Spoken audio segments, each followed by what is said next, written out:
Hey, this is Larry Janesky from Dr. Energy Saver. Today we're going to be talking about the differences between spray foam insulation and fiberglass insulation, particularly what happens when you try to insulate irregular shaped spaces with fiberglass insulation. This is typical fiberglass insulation. Everybody knows what this is. We've seen it, and it's in most every house in America. But there's a far better way to insulate today that will actually save you money and make your house more comfortable over the long run. And today we're insulating this building, and we're going to show you some of those important differences. Today's homes aren't just rectangles with gable roofs anymore. There's all kinds of different intersecting walls and interesting shapes and different framing details that we have to deal with. And this is a great example. If we look at these wall framing cavities, we see this blocking is here because there's going to be vertical pine paneling on the inside, so these blocks were put in. Then we have this gambrel roof here with a shed dormer on it, and so we have all these intricate framing details, which leaves all these cavities that have to be insulated. Now, this is fiberglass insulation, and it has an R value of 3 per inch. That's resistance to heat flow. The higher the number, the better. And R3 per inch. And spray foam has an R value of closed cell spray foam between 6 and 7 per inch, obviously superior. And now we can add more R value with fiberglass just by adding more and more thickness. But with framing details that we have these days, we're constricted by the size of the framing. Now here we have 2x6 walls and 2x10 rafters in the roof. And we can see that if we put this, this insulation just here, that, you know, it fits pretty nice into this perfect little cavity. But cavities aren't always the perfect size. I mean, we look at this one and we see we've got blocking here, we've got a wire in here, and how is someone supposed to get a bat in here? Here, look at this wire going across. I mean, what would you do? I mean, you'd have a bat stuffed in here, and it would be interrupted. We've got all these nails coming through the roof, roofing nails, grabbing this insulation. It would be interrupted by these wire and blocking and so forth, and we wouldn't be able to get a bat fully fluffed in that cavity. Now, fiberglass bats are rated when at the given R value, and this is an R38 bat, when they're fully fluffed, touching all 4 sides of the framing cavity. Now, if we had this in here, this is typical. You can take a look here. This is what would happen. See this gap here? This little triangle in the corner? That's a problem. You see how this bat doesn't fill this cavity? And because it's porous insulation and air goes through it, that is also a problem.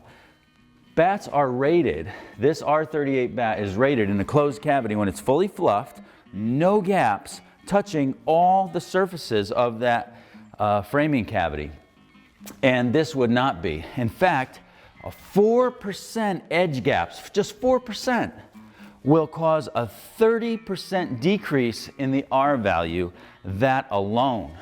The magic of spray foam insulation is that it expands as you put it into that framing cavity, and as it expands, it fills all the air gaps. It adheres to all sides of that framing cavity, leaves no spaces for air to flow and heat to flow out of your house and uncontrolled heat to flow into your house in the summertime.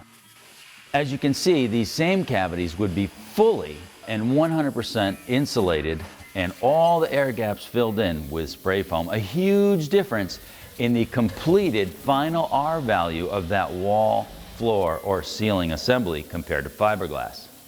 Ineffective fiberglass insulation causes our ceilings to be cold and the walls to be cold because they're not insulated very well, and that creates a convective loop. As warm air that you paid to heat touches that cooler ceiling and cooler exterior walls, it falls to the floor. It runs across the floor and then up the relatively warmer interior, and then again hits the colder exterior ceilings and walls and creates a draft that we feel. Spray foam insulation, we're going to have much warmer exterior surfaces and less perceived drafts and more comfortable homes for you.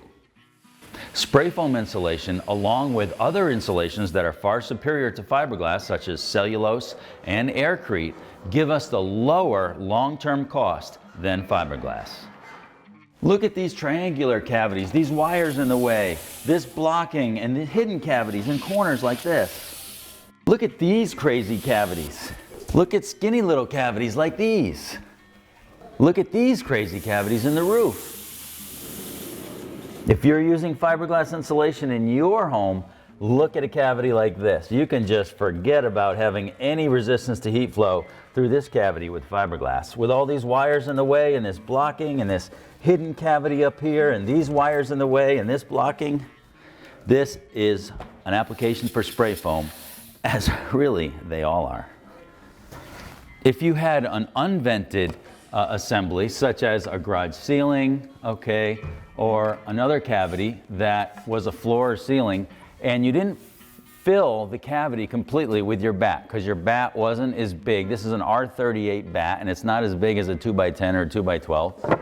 And you had drywall or your interior finish on there, you got a big space here. That's a problem because that bat is rated in a closed cavity, touching all four sides, and it's not touching here, and you're gonna get heat by conduction going through here and then being lost from this surface by convection through this space, and then through by convection to the outside and so forth. And not good. Spray foam solves all that. Spray foam, closed cell spray foam is impermeable to airflow, and even if the cavity is not full, whether it be a wall cavity or a ceiling cavity, you don't have to fill the cavity all the way, and you don't pay a penalty for wind washing, air penetration, or loss of R value because of that with closed cell spray foam, like you do with paltry fiberglass. Now, this wall is being covered with this beautiful tongue and groove knotty pine. And you can see the gap between each board, right? There's a little gap between each board, and as the boards dry out over time, these gaps will get bigger. And if this wall was insulated with fiberglass, air would just blow right through this wall, and it would suck cold air in from the outside in the winter, and warm air from the inside would go outside through the walls in the wintertime at the upper part of the house. And also look at the electrical outlet. You see the space? And this goes for drywall too, whether it be drywall or wood.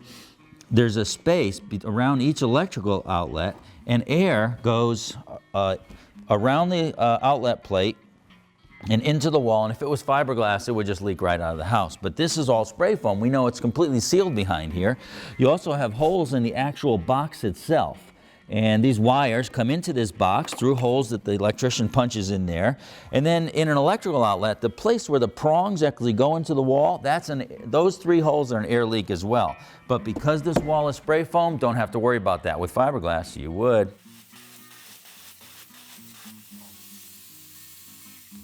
Spray foam is hard work and requires specialized equipment and specialized training. If we're spraying foam in an existing home, you and your pets have to leave the house while we're working. But it's short-term inconvenience for hundreds of years of comfort and energy savings. If you have a home that you'd like to make more energy efficient, if you have floors that are too cold, rooms that are colder than others in the winter, rooms that won't cool, that are too hot in the summer, call Dr. Energy Saver. We'd love to help you. And the best part about it is everything we do pays for itself in lower fuel and energy bills. Call Dr. Energy Saver. We'd love to help you.